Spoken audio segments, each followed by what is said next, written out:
I knew his age before his name, not because he told me, and not because I asked. It was written in the way he occupied space, tentative, but hopeful, like he was still deciding whether the world would meet him halfway. He didn't scan the room the way older people do, measuring risk and relevance. He watched, fully, unprotected. People my age learn restraint early. We learn how to disguise interest so it doesn't look like need. We learn to soften curiosity into irony, attraction into humor. He hadn't learned that yet. He looked at me the way you look at something you don't expect to want but suddenly do. 18. I felt it immediately, the same way you recognize a familiar scar on someone else's skin.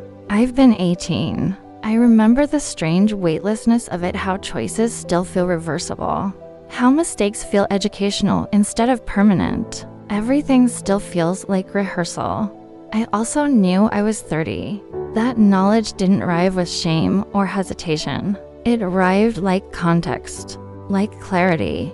I understood the imbalance before it ever spoke. I knew what it could do. I knew how gravity works when one person is already settled and the other is still becoming. And still, I didn't look away. That's the part people misunderstand. They assume temptation is loud. It isn't. It's quiet. It's the decision not to interrupt a moment you know will grow if you let it. I let it. I told myself it was harmless to notice. That noticing wasn't acting. That awareness wasn't intent. Those are the stories we tell ourselves when we want to stay comfortable inside something we know better than to touch. I stayed comfortable. I let him come to me. That detail matters more than people think. Initiative changes the story. It makes everything feel cleaner earned instead of taken. I've always understood that power moves best when it looks like patience.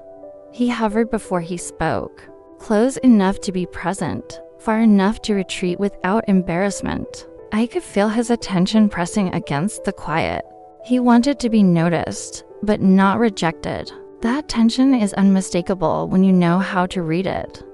I didn't reward him immediately. I finished what I was doing.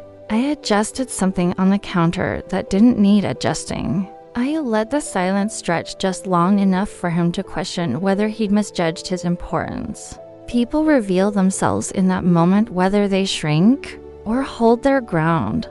He stayed. When I finally looked up, I asked a question that wasn't necessary. Something functional, polite, neutral. Did you find what you were looking for? The relief crossed his face before he could stop it. A smile too quick, too grateful, as if acknowledgement itself was a gift. That reaction told me everything I needed to know, not just about him, but about how easily he would attach meaning to attention.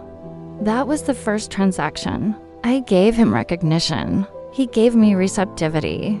I spoke calmly, warm but not inviting, interested but not personal, enough to signal safety without promise. He leaned into it instinctively, filling gaps I never asked him to fill, explaining himself, offering small details like credentials. I let him. People think seduction begins with intention. It doesn't. It begins with permission to continue, to hope, to imagine.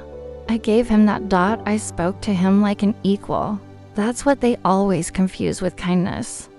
I didn't soften my language or adjust my references. I didn't slow myself down to accommodate him. I let him either keep up or fall behind. When he followed, I watched something ignite behind his eyes: pride, relief, hunger.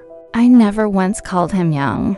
I never framed anything as instruction. I spoke as though his understanding was assumed, not earned. That assumption does something powerful to people who are still learning who they are allowed to be. When he mentioned graduating, I didn't congratulate him. Praise is expected. Expectation dulls impact. Instead, I asked, how does it feel to be done with being told where to be? The question caught him off guard. I could see it working its way through him, loosening something he hadn't named yet. For the first time, He wasn't answering a question adults usually ask. He was answering one they usually avoid. He took his time. That silence mattered. It told him his thoughts were worth waiting for. When he finally spoke, his voice sounded different, less rehearsed, more tentative. I listened closely, not just to his words, but to how quickly he checked my face for response.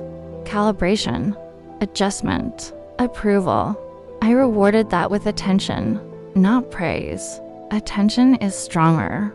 Every time he rose to meet me, I felt his confidence inflate carefully, precariously, like a structure still under construction. Impressive precisely because it wasn't finished. I didn't build him. I let him believe he was building himself. And that belief made me essential. I think about him sometimes, not often. Rarely enough that memory isn't painful, frequently enough that it remains vivid. I remember how he watched, unguarded and hopeful, the way some people only ever look once in a lifetime. That look, that openness, is what made him dangerous and fascinating. It's easy to forget the potency of attention when you've grown accustomed to it. It's intoxicating to hold it, and even more intoxicating to watch it shape someone else. I don't feel guilt. Not really. I don't feel pride, either. Those are lazy words for what happened. What I feel is recognition, the kind that lingers in the back of your mind, long after the moment has passed. Recognition of how subtle influence can be when wielded quietly. Recognition of how desire can be guided without force, and how dependency can form in the softest spaces between silences, pauses, and carefully measured words. He was a moment, a dynamic, a reminder that attention, when concentrated, becomes authority, and authority, when left unchecked, becomes a force that molds what it touches. Not with violence or demand, but with patience, silence, and expectation. That is how he changed without realizing it. That is how I remained untouched, even as he surrendered.